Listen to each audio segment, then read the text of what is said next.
வணக்கம் மக்களே. நம்ம நாட்டிலேருந்து இப்போ வெளிநாட்டுக்கு பிழைக்க வரோமா, மொதல் 3 விஷயம். நம்பர் 1 வெக்கம், நம்பர் 2 சூடு சொரணை. அந்த 3 விஷயத்தையும் தூக்கி நம்ம இந்தியாவிலே புதைச்சிட்டு வந்திருக்கேன்.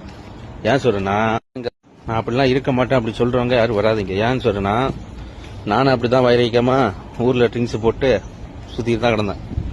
ஆனால் இங்கே வந்ததுக்கு அப்புறம் சந்தர்ப்ப சூழ்நிலைகள், குடும்பம், குட்டி, கடன் பிரச்சனை, 10,000 லோனு, அது இதுன்னு சந்தர்ப்ப சூழ்நிலை நம்மளை கொண்டு வந்து எங்கே நிப்பாட்டின்னு பார்த்தீங்கன்னா, இந்த கொய்த்து இந்த ஏரியாவில் நிப்பாட்டிருக்கு.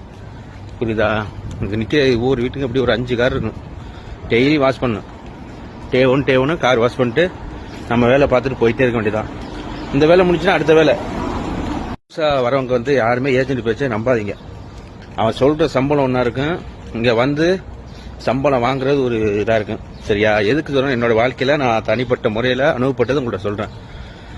அதனால ஏமாந்துடாதீங்க. ஆமா, நானும் சும்மா ஒரு 1 லட்ச ரூபா கட்டி வந்திருக்கேன். சம்பளம் வாங்கி சொன்னது 140 ரூபா, இங்க கொடுக்கறது 120 ரூபா. பாத்தீங்களா? அது எந்த நாட்டு கொடி? வந்தீங்கன்னா இது என்ன மரம் தெரியுதா? இது என்ன காய்? கரெக்டா சொல்லுங்க. ரொம்ப ஈஸியா இருக்கும். அது இதுன்னு அப்படி சொல்லுவாங்க ஏஜென்ட். சொல்லி கடைசியில் கொண்டு வந்து போட்டோம்னா தெரியும். ஏன்னா நமக்கு தான் தெரியும் அந்த குண்டி வலி. அதனால மக்களே, நான் என்ன சொல்றேன்னா, நல்ல ஒரு தடவைக்கு 2 தடவை விசாரிச்சுங்க.